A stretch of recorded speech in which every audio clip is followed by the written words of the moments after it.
मो अनिल आपण स्वागत करुच्ची अनिल एजुकेशन आटा चैनल को देखो आपण जो मैंने प्रोजेक्ट एग्जामिनेशन देते तो तार रिजल्ट आसी जाइए देखिए पिला मैंने सब रिजल्ट पठेले आ जार आसीनी व्यस्त हबार ना आपको रिजल्ट धीरे धीरे करके अपडेट होची सब स्टडी सेंटर अलग अलग अपडेट चली पठाऊँ धीरे धीरे अपडेट चली प्रोजेक्ट एग्जाम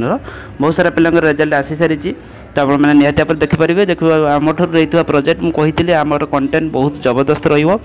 मार्क से भाव में बेस्ट देखिए आपंकर देखिए MoD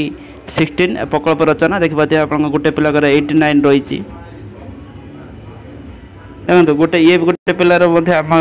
paid student यांकर term examination बढ़िया मार्क रही कि रिजल्ट कौन आमर प्रोजेक्ट एग्जाम रिजल्ट आसीनी तो वेट करूँ समस्त आसीनी देखिए ये गोटे स्टूडेंट 84 रही